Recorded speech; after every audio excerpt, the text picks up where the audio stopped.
get started. I'd like to welcome everybody. Thank you for registering and participating in this presentation on some of the hazards of lead in our community.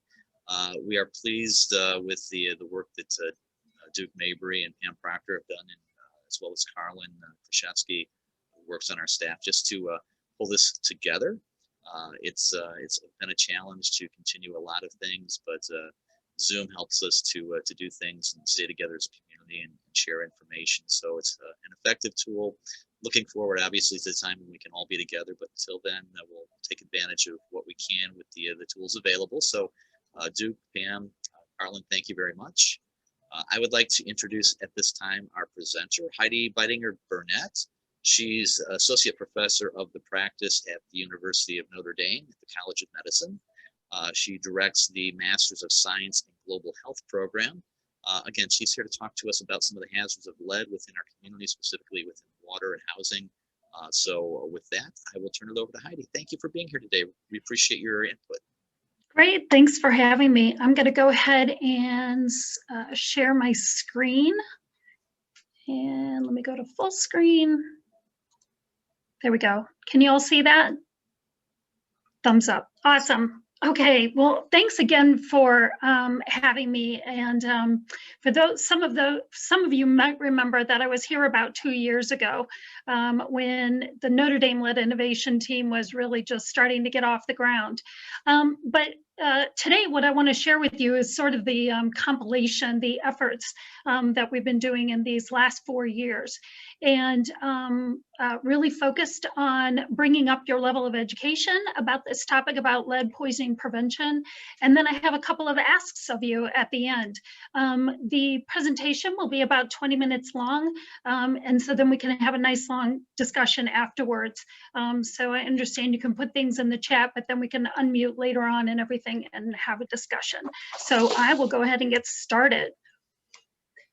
So this is a picture from December of 2016. This was on the front page of the South Bend Tribune, and this is Atticus. And Atticus is 2 years old, and it was when he was 1 year old that his mom started to recognize that Atticus was no longer trying to form words. He was no longer trying to pull himself up on the furniture and was just crawling around, and actually had stopped crawling. And it took his mom an entire year of many, many doctor's appointments and different kinds of doctors to find out what was going on with Atticus. And what they found was, of course, is that there was a lead problem, and that in fact, Atticus was being lead poisoned by the house that he was living in. I want to let you know that how disruptive this lead poisoning problem is. And I'm going to go into other, the effects of lead. But for Atticus's family, it literally crumbled their family. The parents ended up getting a divorce, and they ended up moving to different states because they had to leave their home. They didn't have the resources that they needed to be able to make things right inside of that house. So let's do a little bit of a review about what lead is and how you get it. And then, of course, what kind of long-term effects does it cause? So the CDC has stated unequivocally that there is no safe level of lead in our blood. No safe level. It should be 0. Sometimes you'll hear people say something like, oh, they just have like a little lead in their blood. That is not safe. It's a myth. It needs to be 0. There are 2 ways that we take lead into our systems. You can either eat the lead or you breathe it in. And the way that we eat the lead, and that's not typically the way that adults would get it, but with little children, is that the way that they eat the lead is that they actually ingest the paint chips that are flaking from the house, either inside of the house or on the outside of the house. So the things that happen as a result of lead poisoning is that lead actually affects every single organ and system inside of our bodies, and it wreaks havoc. Lead follows wherever calcium goes. So think about that for a minute, right? We feed our kids calcium, we make them drink milk so that their bones get strong, so they have good teeth. Well, lead mimics calcium. It's actually the same atomic weight and charge as calcium. So however calcium behaves, That's how lead is going to behave. So here are the other things that happen. It slows down growth and development. There are learning and behavioral problems, hearing and speech problems, and all of these things lead to a decrease in IQ, student achievement, higher dropout rates, and then probably most awful and scary is that lead poisoning has now been linked to criminality, that actually lead poisoning leads to an increased risk of crime. So here are some of the ways, or the sources of lead. So we find lead in dust. And the way that this happens is that when the old windows are going up and down, or you're opening and closing doors, those friction points are breaking down paint and turning it into fine dust particulates that eventually settle on windowsills and on the floors. And this is where children are ingesting the dust. We find lead in paint chips, of course. We find lead in water and soil. And then we find them sometimes in toys and other items like keys. I'll come back to that in a second. And then, of course, we also find it in certain occupations and hobbies. It was a couple of years ago now in Delaware County that there was a smelting plant, and a husband had the lead dust on his boots, and he brought it from work to his home and ended up poisoning his family that way. The issue with the toys and the keys, this is super tricky because this is when we don't have this in the United States anymore, but when toys and other items are imported from other countries, they can have lead in there because it's not banned in their country. So we are importing items that have this. There was this was 2 summers ago that I was at a home where a child had been lead poisoned, and mom is holding her son. He's 2 years old, and we had already gone around the house looking for these hot spots of lead and couldn't identify anything. And we're like, what is going on? And then we see that the child is chewing her necklace. He's 2 years old and he was teething. So he's chewing the necklace. And so we immediately tested the necklace, but nothing was there. And we're like, does he chew on anything else? And do you know that interestingly, she said oddly, she even said, she admitted it, oddly, he likes to chew on the leg of the kitchen table. And you guys, when we put the XRF on, the XRF is the instrument that detects lead. When we put that XRF on the table leg, we found the highest level of lead that we had ever detected as the Notre Dame Lead Innovation Team. So it's among us, and we don't realize it. This final point about home renovations is really critical. Lots of people are engaging in DIY activities to do home renovations, or even to try to take care of the lead problem themselves. And we've had a number of issues in the last couple of years where people unknowingly are actually lead poisoning their child through DIY activities. So this is the paradigm that we've been faced with. So on the left-hand side is the current paradigm of how we detect lead in our community. You're going to be familiar with this phrase called canaries in the coal mine. Coal miners used to send canaries into the mines to check and see if the air quality, if the air was safe for workers. And if the canaries came back out of the mines and they were alive, well, then they knew that the air quality in the mine was okay for the miners. And so the miners could go down and do the work. Now transfer this paradigm to the way that we identify lead in our environment. We test children for lead, and when we identify that a child has been poisoned, that's when social services, health department services, city services are triggered and are put into action. So that in fact, we are using children's bodies as divining rods to find lead in our environment. I mean, you can hear that this is an unethical way of doing things. It's a rather immoral way of doing things. And so here at Notre Dame, this is what we've been focused on, is shifting this paradigm. Rather than using children's bodies to find lead in our environment, isn't there a way that we could identify the lead before children are poisoned and help families to do that? So, you know, I always want to share a little bit of our history. So back in 2017, so I showed you the photo from the South Bend Tribune. That was December of 2016.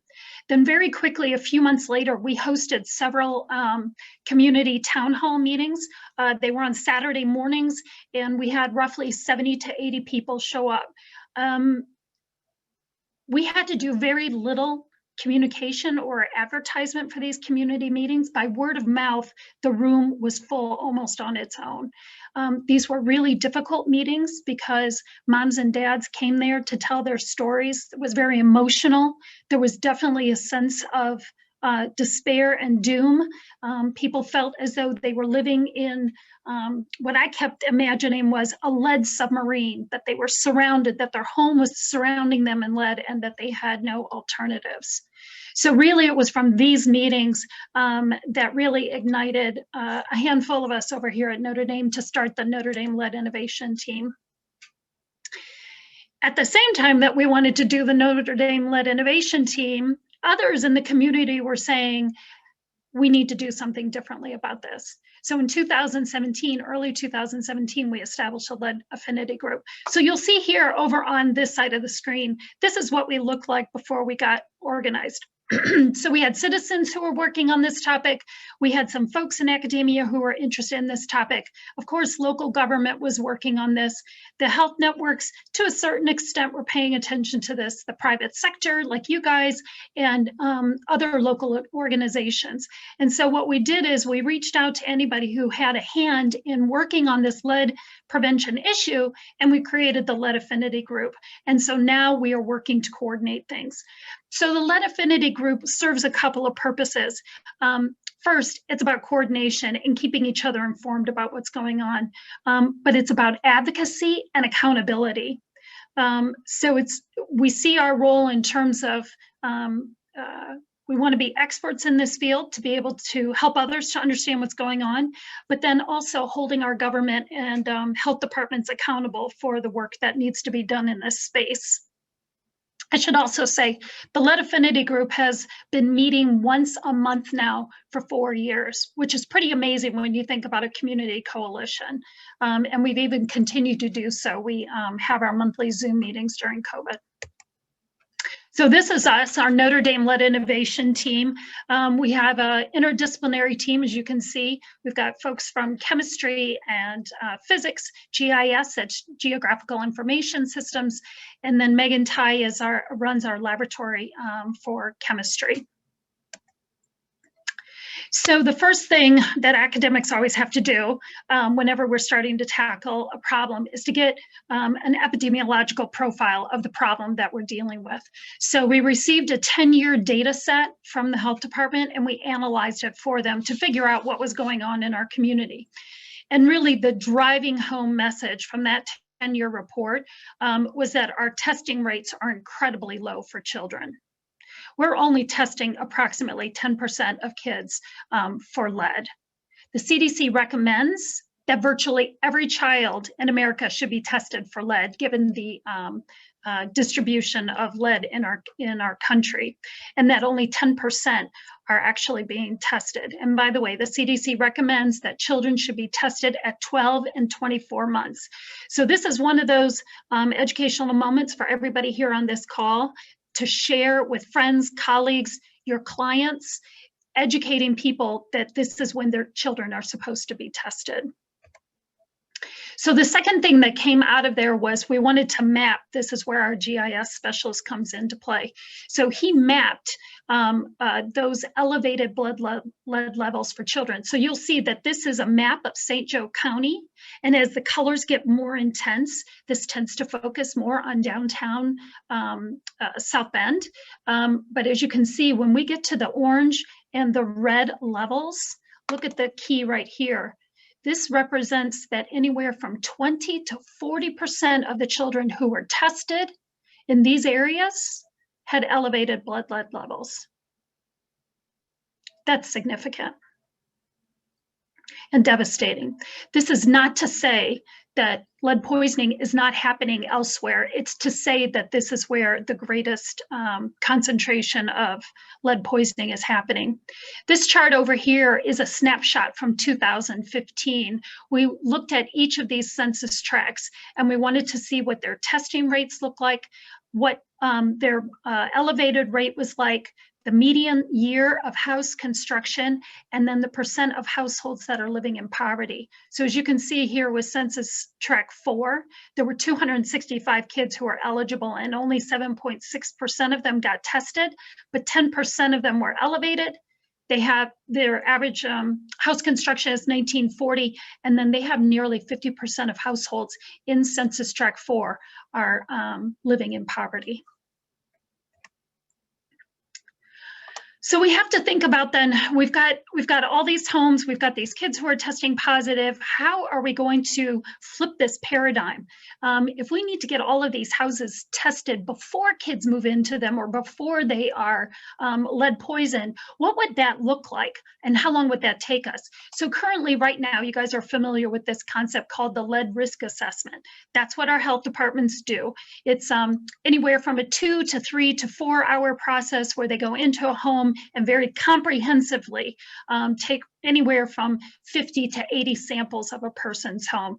It's costly and it's time intensive. So if we use St. Joe County as an example, and we've got 68,000 homes that are pre-1978 here in St. Joe County, 28,000 of those are pre-1950. And if we use that same timeline that St. Joe County currently does, they do approximately 75 homes per year, then this would take us, I don't know why it rotates, this would take us 280 years to screen all 68,000 homes at a cost of roughly $11 million. So obviously we can't wait around 280 years to be able to test all of these homes. So this is another data point that I really want you to zero in on, because this is telling us that our current system of detecting lead is antiquated, time intensive, and very, very costly. And we have to find other ways to help families identify lead in their homes. So this is where the Notre Dame Lead Innovation Team comes in. This is where we thought we could be helpful. So in the fall of 2017, we assembled this kit, which was really Ziploc bag, little tiny Ziploc baggies and bigger Ziploc baggies. And we went to people's homes and we collected samples. And because what we were trying to do is we were trying to identify the hotspots in a person's home. So rather than this image of this like lead submarine, like, am I really surrounded by lead in a home that was built before 1978, or are there actually hotspots in people's homes? And what we found out is that there are hotspots in people's homes. And we transitioned from the fall of 2017 to doing some really rigorous research in the summer of 2018. We also stepped up our kit a bit, made it a little more professional. And from that summer of 2018, we were able to validate our kit. We went into 50 different homes. We had our XRF running parallel as we were running this kit so that we could validate the results that we were getting. And our kit, the results that it yields is that it is 96% accurate. So there will be times when we miss lead, but the benefit that we get, the increase in reach and the ability to actually identify lead when lead is there is so enormous that we can forgo that 4% when we are not detecting it. So in the winter of 2020, this was what our kit looked like. We reshaped it. Was nice and linear. It was going to help with automation, et cetera, but we found out that it was very costly to ship. So now we have a new generation. And so this is what we will be using this spring and this year is our new kit. It's a cube and it will have instructions inside. It has, as you can see, there's a QR code in here that takes you to videos, tutorials. So it helps moms and dads to be able to take those samples. So I wanted to share with you some summary data that we learned from all this time that we've been using these kits. So we have collected or completed about 600 kits here in St. Joe County. And from this chart, this shows you the elevated samples by the age of home for all 590 of those kits. So if we found an elevated sample among dust, paint, and soil, 70%, 76% of those came from homes that were pre-1950. And then the next grouping was the 1950 to 1978, and then we actually had a group that we didn't have the date for, but that we had 0 homes where we found 0 homes in the post 1978, which is good, which is what was supposed to happen. So from these 590 kits, roughly 50% of them had an elevated sample. And then nearly 55% of the homes where there was an elevated sample had children that were under 6 years of age. I may not have mentioned this earlier. I said that young children were particularly at risk, but it is linked to their development. And this is why the CDC makes this designation of 6 and under. It has to do with their development and their growth. As we all know, that children, particularly babies, there's rapid development going on, and when the lead is uptaking in young children, it's interrupting the cognitive and physical development, and so this is why it's particularly scary for young children. Continuing with this summary data for the 590 kits, this shows you where the elevated samples were coming from. So for instance, here, we had 4,816 total samples from those 500 kits or so, or was it 600?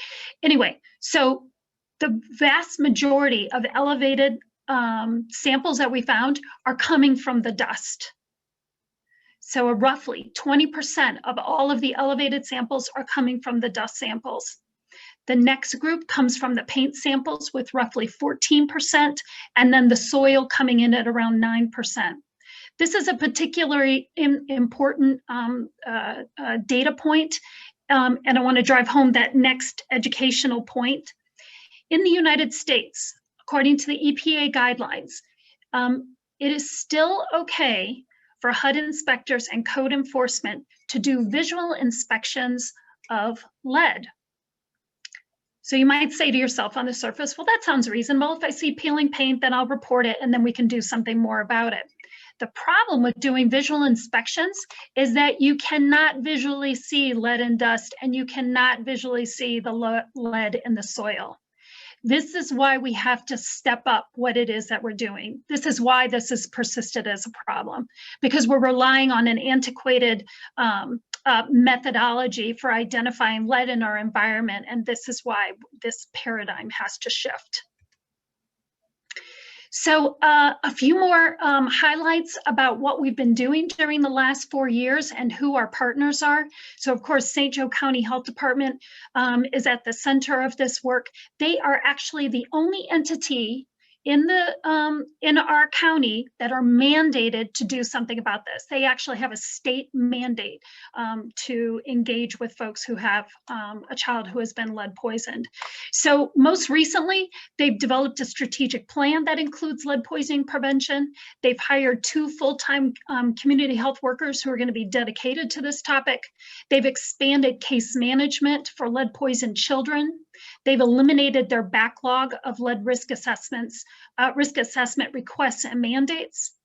The Near Northwest neighborhood, that is located in the Near Northwest neighborhood, and they are a community development group, and they've hired 3 part-time community health workers that are also working on this topic, and they host and facilitate our lead affinity group.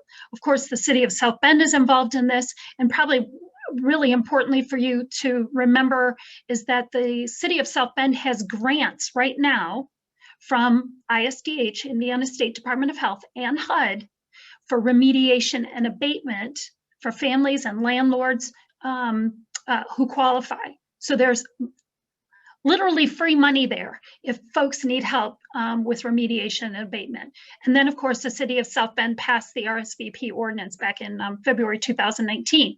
South Bend School Corporation passed a policy. Lead testing is now required as part of the kindergarten entrance requirements. So just like when the kindergarten kids, they do their roll call in the fall and they get them all set up with their immunizations, now lead testing is added to that as well. And then finally, here at Notre Dame, we have received a HUD grant. The Housing, Urban, and Development department has taken an interest in our lead screening kit because we have validated and shown it to be an important, useful tool, and they are interested in continuing to see how this kit works and develop. So this is a really exciting opportunity for all of us because we now have a federal agency who is supporting our work. So the three things that I want are really important takeaways from this is that I didn't talk a great deal about this issue of race and social justice, but the truth of the matter is lead poisoning is an environmental and racial justice issue. I didn't present the data, excuse me, on the on lead poisoning rates among the impoverished and communities of color for our community, which is very, very similar to the national data. Unequivocally, lead poisoning adversely and disproportionately affects communities of color and communities of poverty. This has become an environmental and racial justice issue. We tend to put communities of color and poverty next to smelting plants and Superfund sites and other places that emit toxins into the community. And then we tend to overlook them when they need support. Number two, South Bend actually has more resources now in their community than ever before. Before December of 2016, there was one full-time person at the health department who was working on this issue, one. And now here we are 4 years later, and there are now many, many more full-time people who are working on this issue, and many more than that who have added it onto their job, such as those of us who are here at Notre Dame. We also have $6 million new dollars in our community for this topic, for this particular work. And then the third point is that while we can pat ourselves on the back for engaging in advocacy, doing these kind of educational presentations, reaching out to different groups to have these conversations, bringing additional dollars into the community, we're still falling short. We're still not reaching the moms and dads to increase those testing rates and to increase the scanning of people's homes and rentals. And this is the work that we still have to do. So these are the three asks that I have of your group, the South Bend Area Realtors Association, is advocacy, increased testing, and increasing education. We need the Realtors Association to serve as advocates. You guys are on the front lines with moms and dads, and you're having these conversations. And we want to make sure that your group has all the tools, the education that's necessary to work with moms and dads and their kids to ensuring safe and healthy housing in our community. Because believe it or not, you guys, we don't have safe and healthy housing for everyone. I've been inside of people's homes where the truth of the matter is that some folks in our community are homeless inside of their own homes. They don't have running water. They don't have toilets inside of their houses. Things are broken, and we are buying and selling these properties. We need to increase testing. So we're asking that the realtors, that you guys commit to increasing lead testing in these properties that were built before 1978. And this is really where we want to partner with you guys. We have these lead screening kits, and because of our HUD funding, we can offer them to you for free. And within 2 weeks, we can turn that around for you and get you results. And then third, increasing education. So we're asking that realtors, that you're educating your colleagues and your clients about the dangers of lead poisoning and what can be done about it.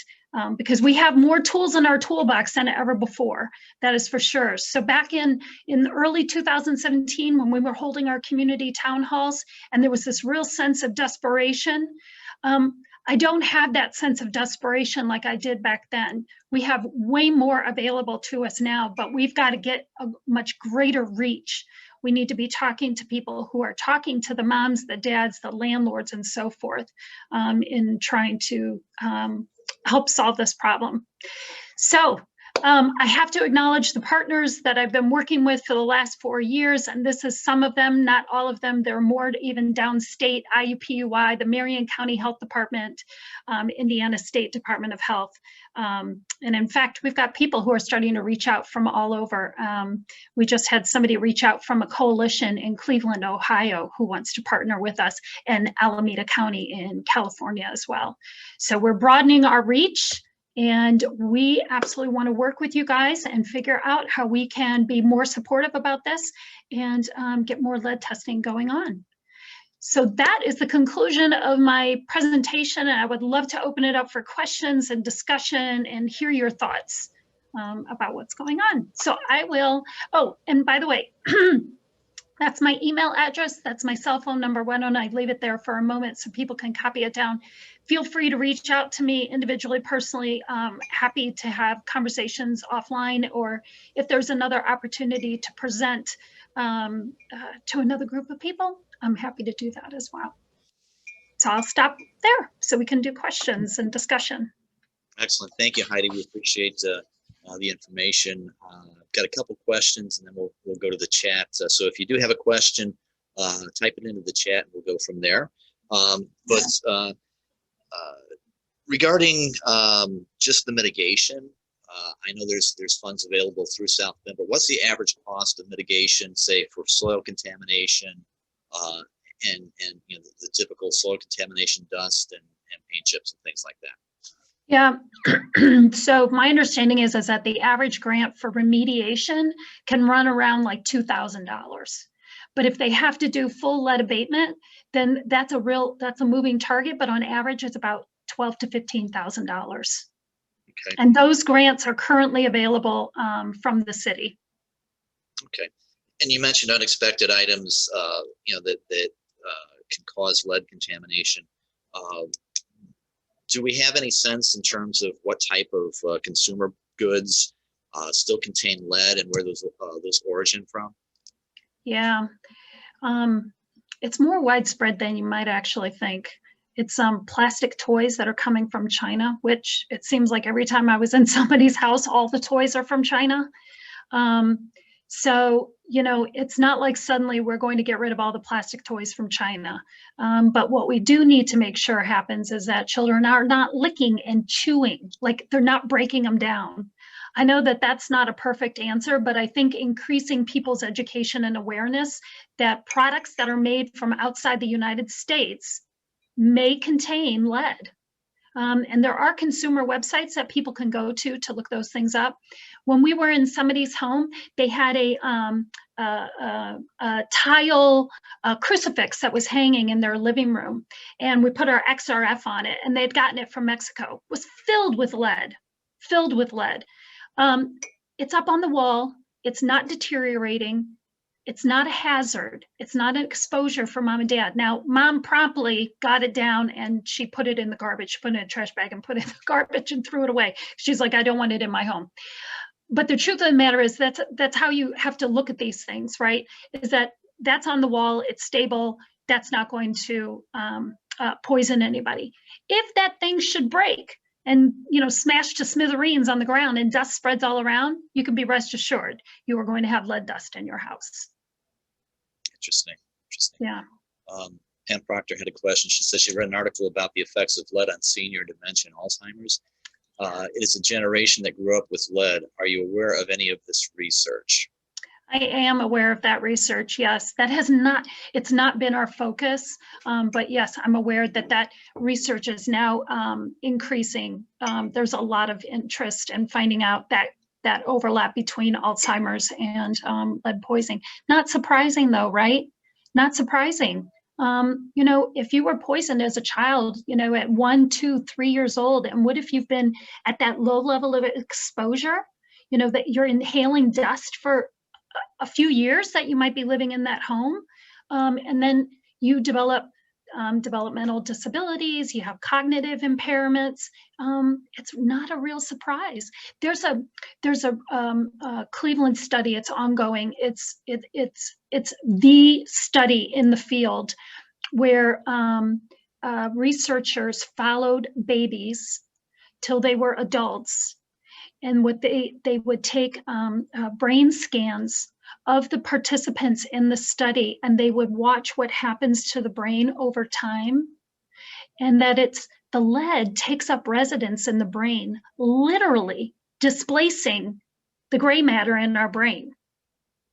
It changes color on the scan. So it's not surprising then that we find that there's going to be a link between lead poisoning and dementia later on in life. Interesting. Regarding the kits, question was, where can we get these kits? How can we make those available to our home purchases, our home sellers, things like that? Right, exactly. Lead info at nd.edu. I should probably have that on my last slide. Lead info at nd.edu. That's our website, and right on the front page, probably center right, there's a button that says, do you want a kit? And you click on there, and then somebody will, you'll fill out a short form, and then somebody will contact you and be able to deliver a kit to you. So we really want to see an uptake in realtors working with their clients to identify these hotspots. So the tricky part has been in the past is that if a homeowner, if a lead risk assessment was done by the health department, those results get reported. If you choose to use the lead screening kit, they don't have to be reported to the health department. It gives an opportunity for the realtor, the landlord, and the family to work on the issue without having to, put a red flag and signal to the world that something is going on. We're trying to figure out a way that we can give more tools to the industry to fix the home and make sure it's safe before selling it to the next person. And this, as you can see, is particularly important for homes that are pre-1950, but certainly before 1978, we need to be paying attention to that. But if it's before 1950, chances are, unless that house has been remediated or abated, it's going to have some amount of lead in it. Yeah, and that makes up a lot of the, just the housing stock, both within Mishawaka and South Bend. So it is an issue that probably is relevant to anybody selling a home in our community. Right. An additional question came in. What about the legal issues that a realtor may face if they have a client purchase one of the homes and an issue comes up after purchase, even though all precautions were taken to remove the lead issue? So is there liability that comes back even if a test kit was used, even if a survey was done to the home? Where do we stand? Are you familiar with the legal issues? Yeah, so we actually have somebody in South Bend who's going through this right now. So there's a test case for us right here in St. Joseph County. So I don't have a definitive answer in that. I don't know how slow that's going to move through the courts, but that exact issue is being tested right now. What I should do is I will follow up with Judith Fox, who is our attorney here at Notre Dame. She runs the Notre Dame Law Clinic, and this is her specialty. Let me ask her that question. And Myron, why don't I send that answer to you, and then you can share with your group, if that's all right? Sure. Yeah. Okay.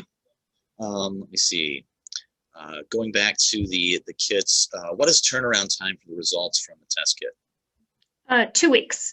And then you get an electronic report by email. Okay. Now, is that something that could be done as part of home inspection process? Is getting that put into the home inspection process? Most purchasers go ahead and have a home inspector review the home for basic condition of the home. Is that something that we should really encourage as part of the home inspection process? So I don't have a definitive answer for that. I would like to work with you guys to figure out what is the best time to do something like that. And I'm going to get with Judith Fox about that question as well, so we can figure out, because what I don't want to have happen is that it becomes part of your formal inspection, and does it then get submitted in a legal way? Or is this something that can be done outside? Or is this something that can be done as a first step, right? So as a first step, so before maybe the formal inspection happens, can you informally go have the homeowner do the lead kit so they can identify if there's any problems inside of their home. Okay, so yeah, that answers. So it's a first step. So it's a screening. This way it'll identify a hotspot. And if they identify a hotspot, then they can take care of it before that selling and before to going to a larger inspection. Okay, and a follow-up question, would you recommend doing this after initial listing appointment prior to the listing? So yeah, it seems as doing that prior to actually putting the home on the market would make sense. I would say, yeah, and so that would be prior to the listing, right? Because we want to make sure that we're putting safe houses on the market. We don't want to make sure that, folks are not unknowingly selling homes that have lead, right? Lead exposures. This is a tricky area because some people are going to say, I don't want to know. I don't want to spend the money on it. I am not legally obligated to do it. So we're in a tricky area here. But the problem is, and we're not the only community doing it, but we're buying and selling homes to each other with lead. And we're poisoning kids as a result. And so how can realtors be an advocate for hopefully eliminating that practice? I realize eliminating, that's 100%, that's a tall order. But what if we could even intervene on 50% of them, right? And stop passing houses around that are lead poisoning children. Is there a greater risk in terms of the internal home or the external issues like with soil contamination or the internal issues of dust and things? Which creates the higher risk of contamination and poisoning? Yeah, it's the dust. The dust. And the dust is a result of the paint that's deteriorating inside of the house. The dust is a result of kids, moms, dads tracking through the soil that's contaminated on the outside of the house and bringing that into the house. The dust is what is on mom and dad's shoes when they were at work, if there is lead being used at their work, and that's what's being tracked inside of the house. So it's the dust that is the #1 source of lead poisoning for children. Okay. How do we access the funds available for lead remediation? And how long does it take for that process to receive the grant? You access that by going to the City of South Bend's website, and I have that. Myron, I can't remember the exact URL. I'll send that to you as well. Great. So you can send it to folks. How long does it take? Yeah, you guys, it's a bureaucracy. I'm not going to lie to you. It's not a simple process, but I will say that at least the first initial steps are pretty damn simple. It's a 2-page form. You answer a handful of questions, and then they get back to you, and then they go through the process. But when all is said and done, the lead will be gone, and that's what we want. Excellent. Excellent. Do we have any other questions for Heidi before we wrap up? What's Pam's question here? An experience with the garage was scraped and painted, and then the inspector made the seller remove all the soil down several inches to eliminate the chops. And what is the cost on average for lead remediation? So yeah, Pam, that we've heard about these kinds of things where, and soil removal is so expensive. Soil removal is so expensive.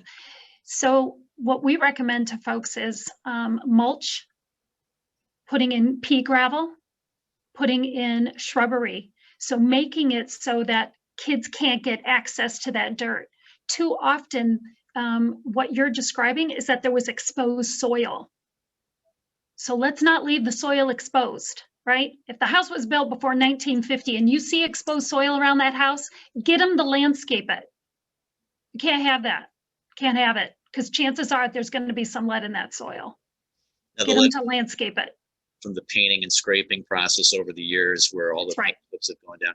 How deep into the ground typically when they do soil removal do they have to go to remediate that? I think it's like 12 inches. Okay, so that's a lot of dirt, yeah. It's a lot of dirt. And you know what?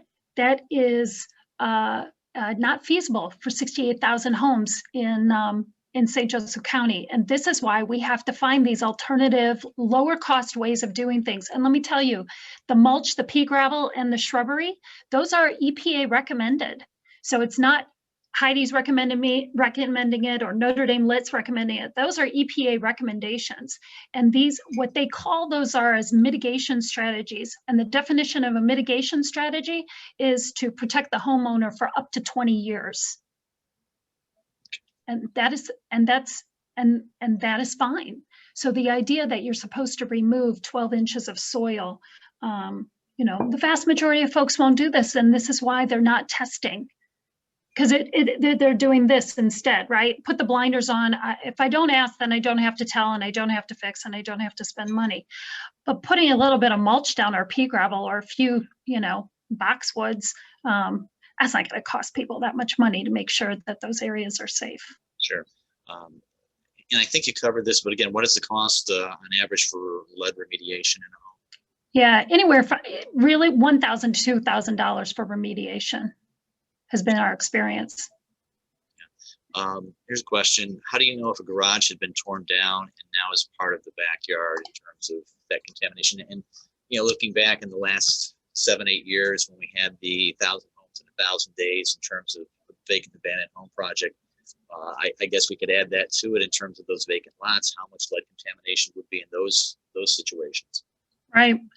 So we've actually gone out to those lots and taken our kit out there. We've also done some really extensive transections and tested plots, the empty plots, and we would go every foot, like on a grid, and test everything. And when we mapped that all out, you could clearly see where the outline of the house was and where the outline of the garage was. You knew exactly where it was. Lead is very heavy. It's a heavy metal and it's inert. It won't move on its own. So this is why in these vacant lots, you will clearly see the outline of where the house was and where the garage was, based on all those years of that paint falling to the ground on the side there. So you're asking though, if the garage is gone and is it still there? Well, what I would say is that number one, you could get a test kit, and then you can get soil samples from that area where you think the garage is, and we can have it tested. That would be number one. Number two, if there's exposed soil, let's make sure that gets all covered up, right? I also believe that there are surveys of all of that stuff. I know that our GIS specialist, he's always got access to surveys. And so I know that there are archives that show you what's happened to those plots of land over time and so forth. But that idea seems a little cumbersome to me. I would say that we could test the area. So if you see exposed soil, let's get those areas tested to see if there's lead in there. Okay, great. All right, any other questions? Okay, I'm not seeing any. Heidi, thank you very much. We appreciate your time today and your expertise. You know, that we have a lot to learn about a lot of issues, including environmental contamination, which is becoming more and more an issue in every community. So we really appreciate the work that you and your group does at Notre Dame in terms of putting together the test kit. We need to work together to make sure that those test kits are readily available and that our members know about those. So thank you for that information. And I'd like to thank again Duke and Pam for working with the association as through the education committee for putting this together, and Carlin for making sure everything works right. It's great to have staff that jump in and help in that way. So again, thank you everybody for attending. We ask that you would just share this information, what you've learned, and we can do hopefully future presentations as the need arises. So again, Heidi, thank you very much. You're welcome. Thanks, everybody. Thank you.